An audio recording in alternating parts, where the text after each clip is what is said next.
मनुस्मृति लागू होगी, मनुस्मृति को लागू किया जाएगा। संविधान बन गया है जाने के लिए, सड़कों पर आ जाना। और अब संविधान को बचाने के लिए बाबा साहब अम्बेडकर ने कहा था, यदि संविधान जिंदा रहेगा तो मैं जिंदा रहूंगा, और मैं जिंदा रहूंगा तो समाज जिंदा रहेगा, और संविधान नहीं रहेगा तो ना तुम जिंदा रहोगे ना हम जिंदा रहोगे। ये कुशवा बौद्ध, ये चमार बौद्ध, ये चकमा बौद्ध, ये फलाना बौद्ध, ये भगवा बौद्ध, ये भंगी बौद्ध, ये धोबी बौद्ध, अरे ये लोग भगवान बुद्ध की विचारधारा का हंस उतारे। जब तक है धरती अंबर, भारत ऋणी रहेगा उसका, अमर रहेगा अम्बेडकर। भूले भटके भारत को जो बौद्ध धर्म का ज्ञान दिया, पंचशील देकर जनता को देश का नवनिर्माण किया, अपने अथक परिश्रम से एक भारत का संविधान दिया, स्त्री और अछूतों को समता शक्ति।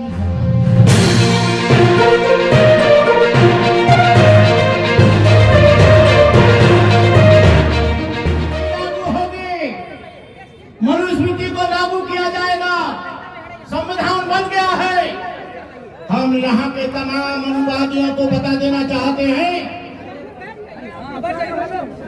ये देश मुसलमानों का है, ये देश ईसाइयों का है, ये देश सिखों का है, ये देश आदिवासियों का है, ये देश बैकवर्ड का है, ये देश बुद्धिस्टों का है। ये देश किसी केवल चंद लोगों का नहीं है, ये किसी की बाप की जागीर नहीं है जो संविधान को बचाएगा। आप लोग संविधान को बचाने के लिए सड़कों पर आ जाना। और अब संविधान को बचाने के लिए बाबा साहब अम्बेडकर ने कहा था, यदि संविधान जिंदा रहेगा तो मैं जिंदा रहूंगा, और मैं जिंदा रहूंगा तो समाज जिंदा रहेगा, और संविधान नहीं रहेगा तो ना तुम जिंदा रहोगे ना हम जिंदा रहेंगे।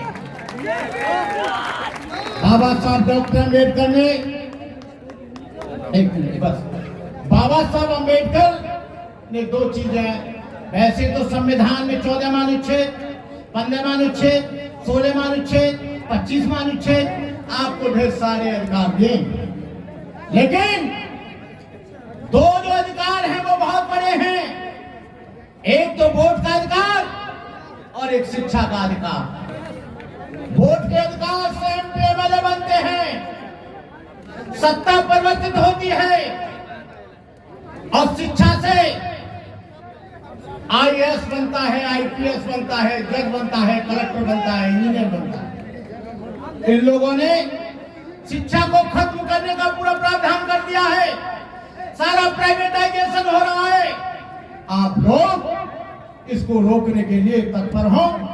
मेरे से बार बार अनुरोध किया जा रहा है, मैं तो 2-4 घंटे बोल सकता हूं, लेकिन मैं आज भीम आर्मी के लोगों को अपनी बधाई देकर इस बात के लिए कि आप लोग भीम आर्मी के प्रोग्राम में जो बाबा साहब के द्वारा जो मदर संस्थाएं, भारतीय बौद्ध महासभा, Samata Sainik Dal, Bhim army, schedule caste federation, इन लोगों के साथ मिलकर तो काम करना, लेकिन जो कुकर मुक्तों की तरह, जो बरसाती मेढकों की तरह जो ढेर सारी संस्थाएं बना ली हैं, इनके साथ कभी मिलकर काम मत करना।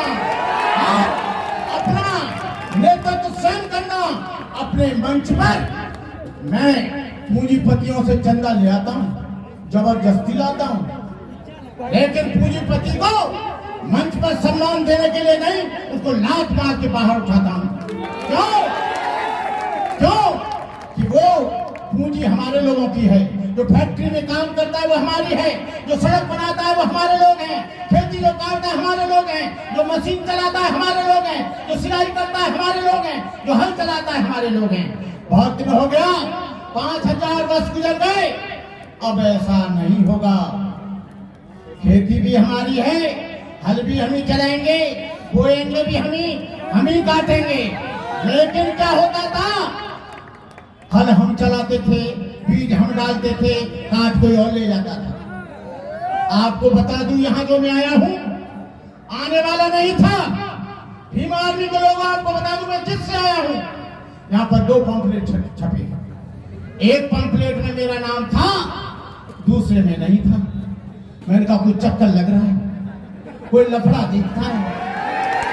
तो मैंने कहा भारतीय बदमाशों वालों से, कार्यक्रम तुम्हारा है, बैनर तुम्हारा है, तुम मुझे आमंत्रित करो तो मैं आऊंगा, और कोई आमंत्रित करेगा तो मैं आऊंगा नहीं। मुझे बड़ी राजनीति दिखी, और राजनीति के अंदर एक और राजनीति देखी। ये मंच कैप्चर करना छोड़ दो, तुम्हारा कोई इतिहास नहीं बनना है। इतिहास उनका बनता है जो जमीन में जुड़कर काम करते हैं, भूखे नंगों के बीच में। जेल हम जाएंगे, फांसी हम लटकेंगे, राज तुम करोगे, नहीं चलेगा। जेल भी हमें जाएंगे, फांसी पर हमें लटकेंगे, और सत्ता भी हमारी होगी। तथागत का संग सचमुच एक समुद्र था। राजा महाराजाओं के सपुत्र थे, राजकुमार युवराज थे, रईस थे, क्षत्रिय योद्धा सरदार थे, ब्राह्मण थे, चांडाल थे, शूद्र एवं वैश्य थे, अंगुलीमाल जैसे लोग थे जो डांके डालता, निरपराधी लोगों का खून करता। अम्बपाल काशी नगर वधू थी, इसके एक एक कदम पर राजा और अमीर लोग लाखों रुपया नोट खबर करते थे। सुपाक था, कुत्ते का मांस खाता, स्वाति मछेरा था, नंद ग्वाला था, धनिया कुम्हार जाति से आया था, सुपैया डॉन था, संस्थान से आया था, यह समीर व्यापारी का बेटा था, बिमला व्यवसाय की लड़की थी, फूलदासा पुत्री थी, चांबा शिकारी की लड़की थी, उपाली नाई था, महाकाश्यप ब्राह्मण था, सुनीत भंगी था, जिसने अरहंत प्राप्त किया, महापंडित देव का चांडाल का बेटा था। भगवान बुद्ध ने कहा, न जच्चा बसो होती, न जच्चा होती ब्राह्मणों, न जच्चा होती, न जच्चा बसो होती, न कमनो होती ब्राह्मणों।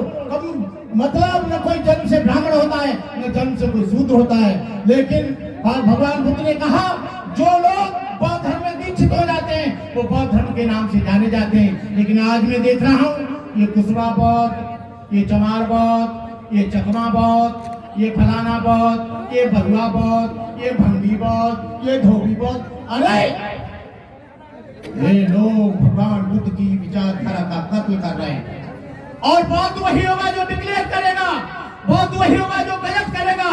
लेकिन बौद्धों के नाम पर संस्था बना ली है कि विदेशों से पैसा मिल जाए, विदेशों से मूर्ति मिल जाए, विदेशों से मेरा स्कूल चल जाए, विदेशों से मेरा बुद्ध विहार बन जाए।